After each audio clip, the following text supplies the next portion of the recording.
আর্জেন্টিনার খেলা আশানুরূপ হয়নি, তো সেই দিক থেকে একটু ভয় ভয় কাজ করছিল এবং পরবর্তীতে আমরা এমনও হয়েছে যে 5 মিনিট খেলাও দেখি নাই। কোনো অ্যাক্সিডেন্টলি যদি আর্জেন্টিনা হাইরা যাইতো তাহলে ওই তান্ত্রিকের কি হইতো, ঘানার তান্ত্রিক আজকে ফেমাস হয়ে যেত। খুবই আজকে দুঃখজনক খেলা হয়েছে, তবে ক্যাপ ভার্দে অনেক ভালো খেলছে। তারা আমাদের কাছে নতুন টিম, তারা অনেকদিন ধরেই তো বিশ্বকাপ মানে ফুটবল খেলছে, তবে আমাদের কাছে এবার বিশ্বমঞ্চে এত সুন্দর পারফর্ম করবে এবং আর্জেন্টিনার খেলা আশানুরূপ হয়নি, তো সেই দিক থেকে একটু ভয় ভয় কাজ করছিল এবং পরবর্তীতে আমরা এমনও হয়েছে যে 5 মিনিট খেলাও দেখি নাই। তো আজকে ক্যাপ ভার্দেকে যে ব্রাজিল সমর্থকরা যে সাপোর্ট দিচ্ছে, মনে হচ্ছিল যে ব্রাজিলের সাথেই আমাদের খেলা।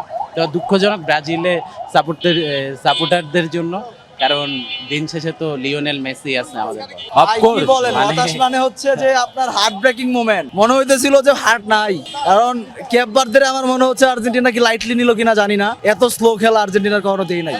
আমরা তো চিন্তা করছিলাম যে ওরা ডিফেন্সিভ লো ব্লক খেলবে, কিন্তু ওরা যে অ্যাটাকেও এত স্ট্রং, এমি মার্টিনেজ সেভ না দিলে তো এইটাও কামব্যাক দিয়ে দিছিল। মেসি না থাকলে আমার মনে হয় না জেতা সম্ভব ছিল, কারণ ভাই উপরে যায় দেখি যে স্ট্রাইকার এত ওয়ার্ল্ড ক্লাস দুইটা স্ট্রাইকার, তারা হচ্ছে ভাই শর্ট কর, ও কি করতেছে 4 প্লেয়ারের মাঝখানে মেসি মার্ক হয়ে আছে, ওর মেসিরে পাস দিচ্ছে। সবসময় কি মেসি বাঁচাবে? তান্ত্রিক বলেছিল যে আজকে আর্জেন্টিনা হেরে যাবে। এটা ভুয়া, এটা ভুয়া।